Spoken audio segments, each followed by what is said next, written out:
বোরখা পরে মুখে নেকাব না পড়লে কি পর্দা হবে? হ্যাঁ, পর্দা হবে, তবে অপূর্ণ হবে। অপূর্ণ হবে, পূর্ণ হবে না। নেকাব পড়তে হবে।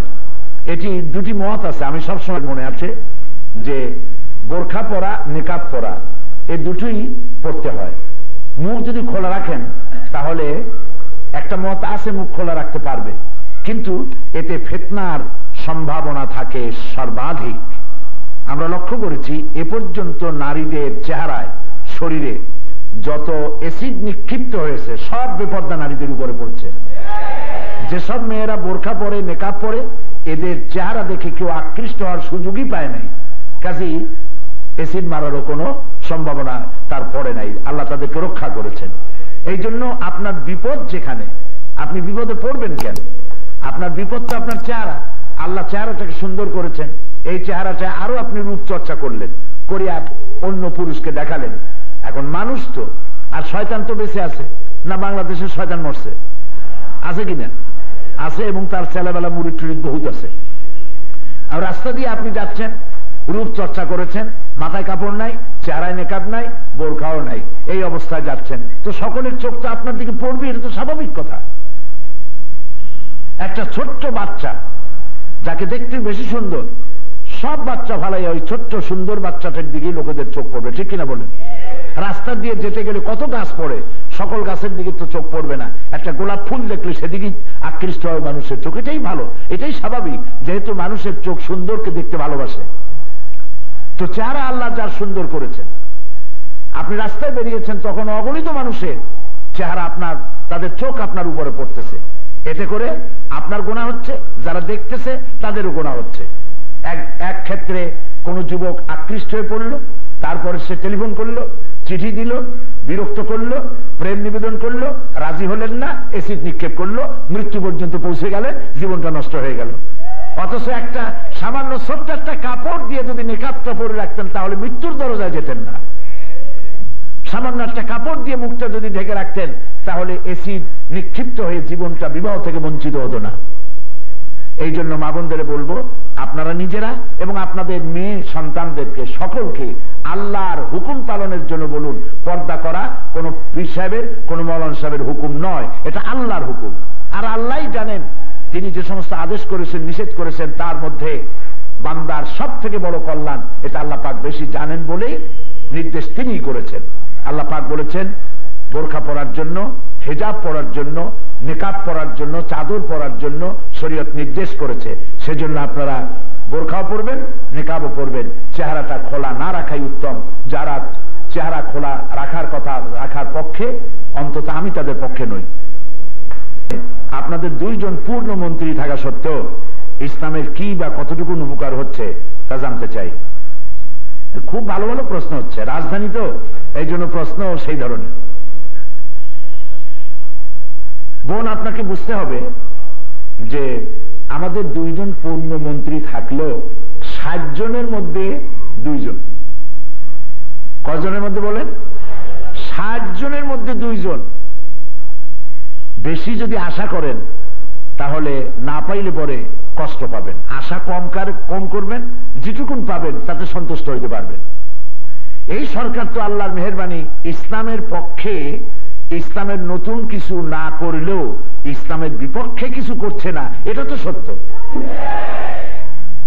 এখন তো মঙ্গল প্রদীপ জ্বালানো হচ্ছে না, এখন তো কপালে উল্কি আঁকা রাখি বন্ধন নিয়ে রাস্তায় লাফালাফি হচ্ছে না, ঠিক কিনা? এখন তো আলেমরা রাস্তায় পিটা খাচ্ছে না, এখন তো কুত্তার মাথায় টুপি পরানো হচ্ছে না, এখন তো সাইকুল হাদিসকে গ্রেফতার করা হচ্ছে না, এখন তো কোনো মাদ্রাসা এবং মসজিদে গিয়ে বোমা তালাশ করা হচ্ছে না। এগুলি কি কম মনে করেন? আলহামদুলিল্লাহ বলে। আমরা 300 জনের মধ্যে 17 জন আর 60 জনের মধ্যে 2 জন। এই পার্সেন্টেজটা যখন আপনারা বাড়াইতে পারবেন আল্লাহর মেহেরবানিতে, তখন বড় কিছুর আশা করবেন ইনশাআল্লাহ। বলেন ইনশাআল্লাহ।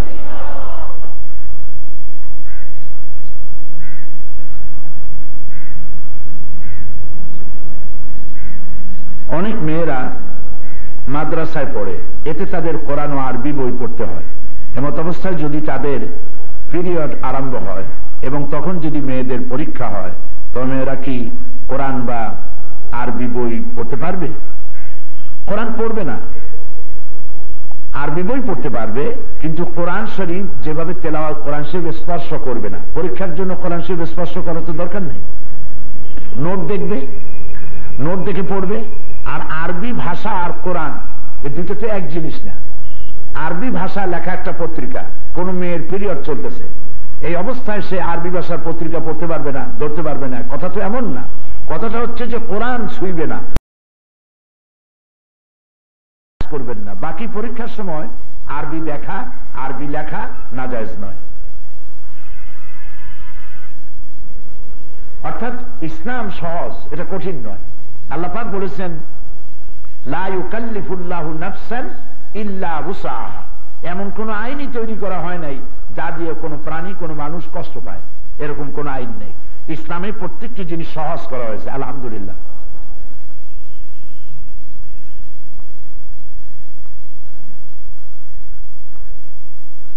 অজু অবস্থায় টেলিভিশন অপরিচিত পরিচিত পুরুষের সামনে হঠাৎ পড়ে গেলে বা কথা বলতে বাধ্য হলে তখন কি আমার উজু থাকবে?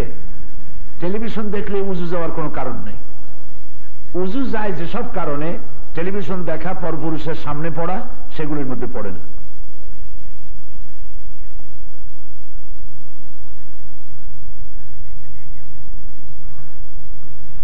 গোসল ফরজ হয়েছে, এ অবস্থায় কোনো সমস্যায় পড়লে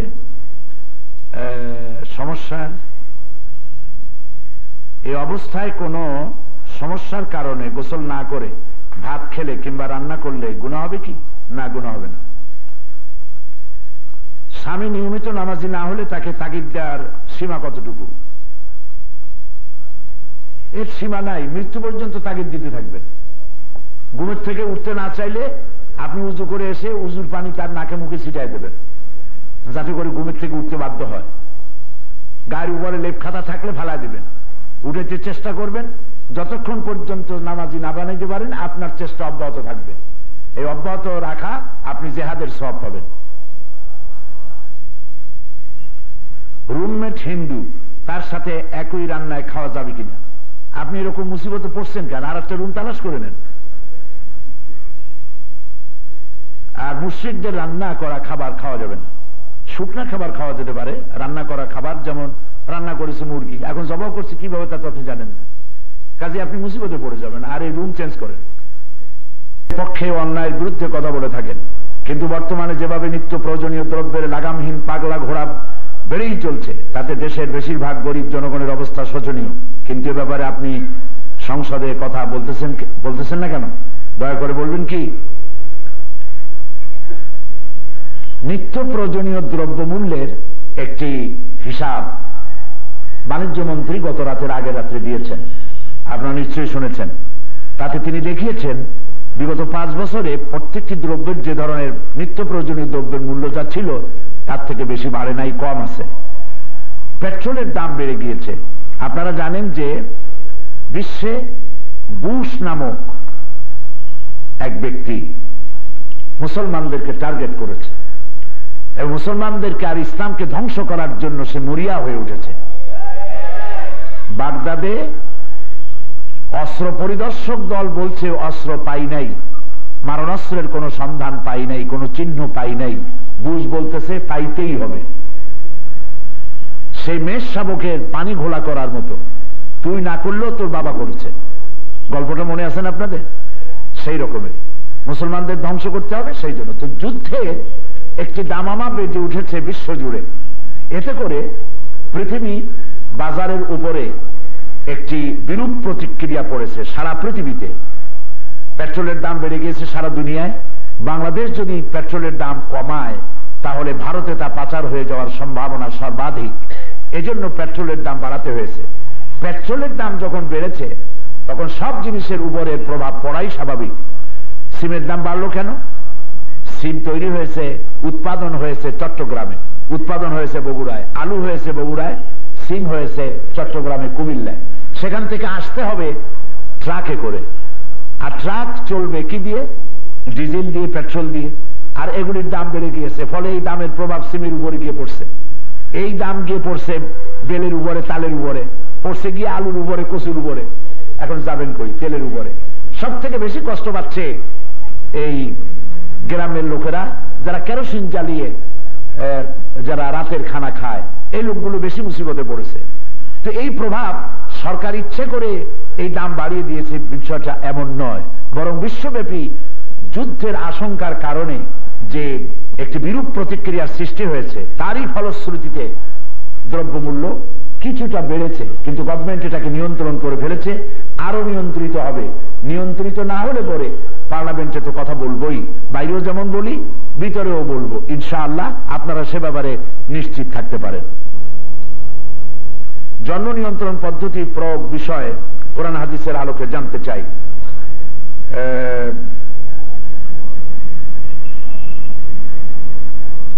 জন্ম নিয়ন্ত্রণ এ ব্যাপারে আমি প্রায় প্রতি বছরই প্রশ্ন আসে, এবারও প্রশ্ন এসেছে ফ্যান আছে কিনা, এবারও প্রশ্ন এসেছে। জন্ম নিয়ন্ত্রণ জায়েজ আছে, আবার জায়েজ নাই। লক্ষ্য করুন, জন্ম নিয়ন্ত্রণ বার্থ কন্ট্রোল জায়েজ আছে, আবার জায়েজ নাই। জায়েজ আছে কোন ব্যাপারে? বার্থ কন্ট্রোল জায়েজ আছে যদি কোনো ইমানদার ডাক্তার কোন মহিলাকে বলে যে তোমার যে স্বাস্থ্য, এতে করে তুমি যদি গর্ভবতী হও তাহলে ডেলিভারির সময় তোমার প্রাণ হুমকির মুখে যাবে, মরে যেতে পারো, তোমার স্বাস্থ্য অ্যালাউ করবে না, একটি গর্ভধারণ করার মতো যে শক্তি প্রয়োজন সেটা তুমি করতে পারবে না, এরকম যদি বলে তাহলে সেক্ষেত্রে জন্ম নিয়ন্ত্রণ করা যেতে পারে। অথবা একটি বাচ্চা সিজারিয়ান করে হয়েছে, সিজার করে হয়েছে, আরেকটি বাচ্চা তাও সিজার করে হয়েছে, আরো একটি বাচ্চা ঝুঁকির মুখে সিজার করে বের করা হয়েছে। স্বাভাবিকভাবে এই মহিলার বাচ্চা পৃথিবীতে আসে না, অপারেশন করে আনতে হয়। চতুর্থবার, তৃতীয়বার অপারেশনের সময় ডাক্তার যদি বলে যে চতুর্থবার যদি তুমি কনসিভ করো, চতুর্থবার যদি তোমার পেটে বাচ্চা আসে তাহলে তোমার মৃত্যু অবধারিত, তার মানে অপারেশন করে আর বের করা যাবে না, তখন তোমার জীবন ঝুঁকির মুখে যাবে। এই অবস্থায় লাইগেশন করা অথবা এই অবস্থায় জন্ম নিয়ন্ত্রণ করা জায়েজ আছে, যেখানে জীবনের ঝুঁকি, জীবনের ঝুঁকির প্রশ্নে জন্ম নিয়ন্ত্রণ বার্থ কন্ট্রোল জায়েজ আছে। কিন্তু বেশি সন্তান হলে ঘরের শান্তি বিনষ্ট হবে, বেশি সন্তান হলে খেতে দিতে পারবো না, এই চিন্তা করে জন্ম নিয়ন্ত্রণ করা জায়েজ নাই। আল্লাহ পাক বলেছেন যে ওয়ালা তাকতুলু আওলাদাকুম খাশিয়াতা ইমলাক, খেতে দিতে পারবে না, রুজির অনাটন হবে, এই চিন্তার বশবর্তী হয়ে অনাগত ভবিষ্যৎকে হত্যা করো না। এই জন্য এই দুটি বিষয় আমি স্পষ্ট করে দিলাম, জায়েজ আছে আবার জায়েজ নাই। বিষয়টি আপনার ব্যাপারে কোন ক্ষেত্রে প্রযোজ্য যিনি প্রশ্ন করেছেন তিনি বুঝে নেবেন। পায়ে মেহেদি লাগানো যাবে কি, কেন যাবে না সেটা বলেন। অনেকের মনের ধারণা বা এটি একটি প্রচারিত আছে যে মুহাম্মদ সাল্লাল্লাহু আলাইহি সাল্লাম, নবী করিম সাল্লাল্লাহু আলাইহি সাল্লাম দাড়িতে মেহেদি লাগাইছেন, কাজে সেই মেহেদি, সেই মেহেদি আমি পায়ে লাগাবো কেমনে, এটি একটি ধারণা।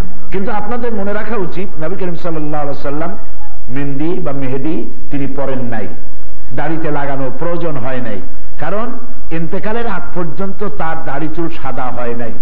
ইন্তেকালের আগ পর্যন্ত মাথার চুল আর দাড়ি সর্বমোট 17 গাছা চুল পেকেছিল।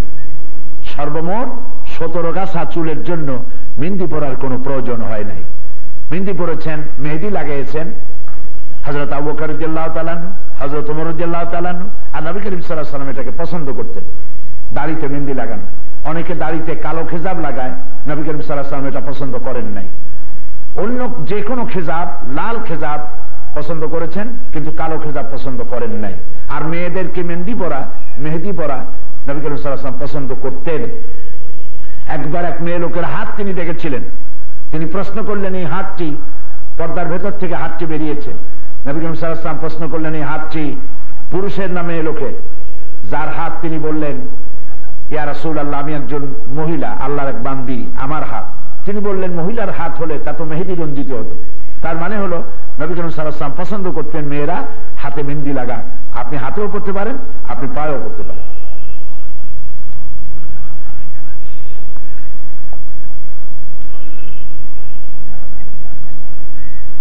যারা হিজড়া তারা পুরুষও না মহিলাও না, এই অবস্থায় শরীয়তের বিধিবিধান বিশেষ করে তাদের ব্যাপারে পর্দার বিধান কি? এই তো মেয়ে লোকও না পুরুষ লোকও না, পর্দা আর কি। এরকম পর্দার এর জন্য শরীয়তের কোনো বিধান নাই পর্দা করার। তবে এর বিষয়টা হলো যদি সে মারা যায় তখন প্রশ্ন উঠবে যে তারা কি মেয়ে লোকের মতো 5 কাপড় দেবে না পুরুষের মতো 3 কাপড় দেবে, এইটা প্রশ্ন উঠতে পারে। তার পর্দার প্রয়োজন নাই যেহেতু সে মেয়ে লোক না পুরুষ লোক না।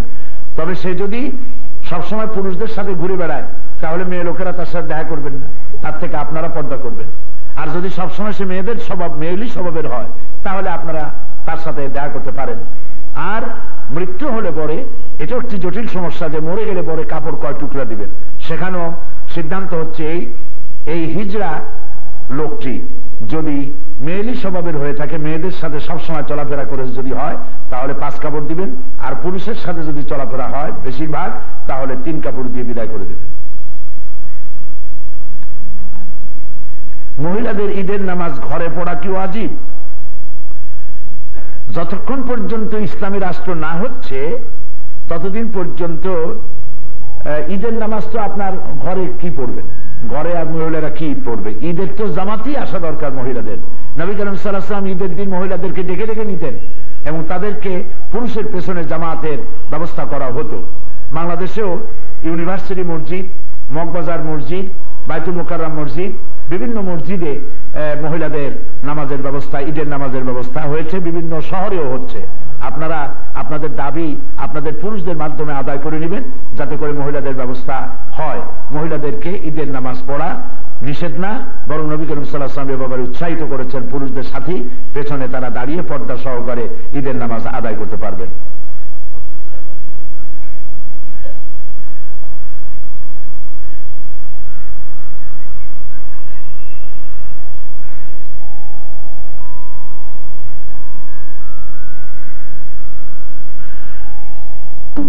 আরেকজন প্রশ্ন করেছেন, আমার একটি ভাইয়ের মেয়ে বিষ খেয়ে মরেছে, আমাদের মসজিদের ইমাম সাহেব তার জানাজার নামাজে আসেন নাই। ইমাম সাহেব বলেছেন বিষ খেয়ে মারা যায়, যারা মারা যায় তারা নাকি চিরকাল জাহান্নামী, তারা নাকি কখনো বেহেশতে যাবে না। মেয়েটা খুব নামাজি ছিল, ইমাম সাহেবের কথা কতটুকু সত্যি জানতে চাই। জানাজা দেওয়া যাবে না এটা ঠিক নয়, জানাজা দিতে হবে। বিষ খেয়ে মরেছে, গলায় দড়ি দিয়ে মরেছে, আত্মহত্যা করেছে, যেটাকে বলা হয় আত্মহত্যা। জানাজা সে জাহান্নামী হবে, জাহান্নামে যাবে, এটা ঠিক। আত্মহত্যা করা জায়েজ নাই, কবিরা গুনাহ, কিন্তু জানাজা থেকে বঞ্চিত করা যাবে না। সেই জানাজা মসজিদের ইমাম সাহেব যান নাই, ভালোই করেছেন, ওনার মুয়াজ্জিনকে পাঠিয়ে দিতেন। একজন সাধারণ লোককে দিয়ে, কয়েকজন লোককে দিয়ে জানাজা পড়ায় দিবে। কোন উল্লেখযোগ্য আলেম, কোন মসজিদের ইমাম খতিব এই জানাজায় যাবে না। যাবে জানাজা পড়তে পারে এই রকমের একজন সাধারণ লোক, আর 4-5 জন 5-6 জন লোক নিয়ে জানাজা পড়ে বিদায় করে দেবে, যাতে করে এটি একটি দৃষ্টান্তমূলক শিক্ষা হয়ে যায় এলাকার মানুষের যে আত্মহত্যা করে মরলে একটা আলেমের বা বড় একটা জানাজার জামাত তোমার কপালে হবে না। এটা শিক্ষা দেওয়ার জন্য বলা হয়েছে। কিন্তু জানাজা মোটেই দেওয়া হবে না, হিন্দুদের মতো কবরের মধ্যে বা মাটির মধ্যে চাপা দিয়ে মারি ফেলবা, চাপা দিয়ে রাখা হবে, এই ঠিক, এটা ঠিক নয়।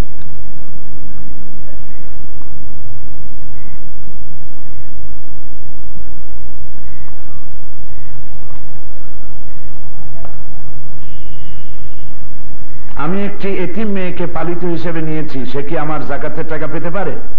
পেতে পারে, দিতে পারে। শুক্রবার জুমার নামাজ শেষ না হওয়া পর্যন্ত মহিলারা কি জোহরের নামাজ আদায় করতে পারবে? জুমার নামাজ শেষ হলেই আপনি পড়বেন। জুমার নামাজ শেষ হয়ে যায় 1:30টার মধ্যে, আপনি 1:30টাই জোহর আদায় করে নেবেন।